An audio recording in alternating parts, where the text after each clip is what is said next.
You're watching the Seafood News Weekly video brought to you by Maine Lobster. Maine Lobster season is here, and although the traditional butter and lemon pairings are delicious, there are many ways to enjoy lobster.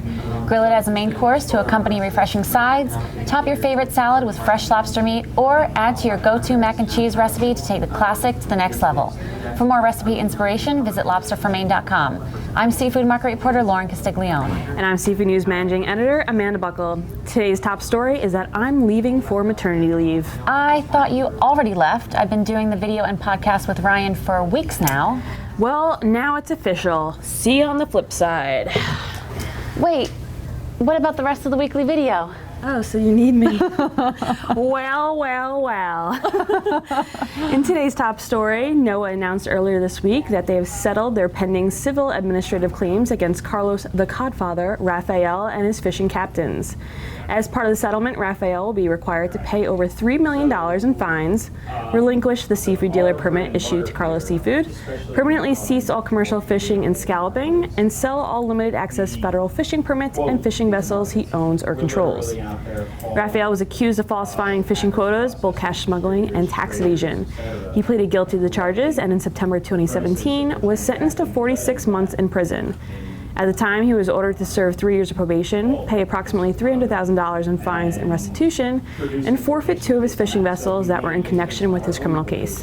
Thanks, Amanda. In other news, total salmon landings in Alaska have reached more than 155.8 million through August 18th. Pink salmon landings from Prince William Sound and Kodiak were most responsible for the uptick of 30 million salmon in 1 week, the largest weekly harvest of the 2019 statewide season. Pink landings are now at 87.2 million salmon. Sockeye salmon is still being produced around the state, but last week's harvest of 500,000 sockeye brings the 2019 total to more than 54.5 million fish. The 5-year average indicates statewide production of around 300,000 fish per week can be expected through early September. Thanks, Lauren. Diversified Communications announced that they are canceling this year's Seafood Expo Asia, which was set to take place in Hong Kong beginning September 3rd. Seafood Expo Asia draws more than 200 exhibiting companies from more than 30 countries and visitors from more than 68 countries. The company, which operates seafood trade shows around the world, said that they made the decision to cancel due to ongoing social unrest and pending protests. Diversified's VP said that the final decision was made with the customer's best interest in mind. And finally, Erna Barry began reporting Asian saddle-off frog legs last week. China primarily farms the American bullfrog, a larger species known for their meaty hind legs that grow much larger than the smaller Asian frog supplied by Vietnam. Because of this, the larger 2 to 4 count size saddle-off frog legs are exported exclusively out of China. Currently, China is done farming until October, meaning pricing on this side should be firming due to the lack of products coming into the market until then. However, the 4 to 6 count and 6 to 8 count sizes are the most popular among consumers.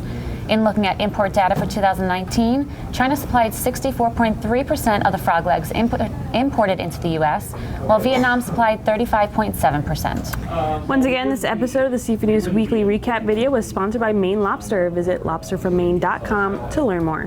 And be sure to head over to seafoodnews.com or visit the Seafood tab in Comtel for a comprehensive look at the latest market and industry news.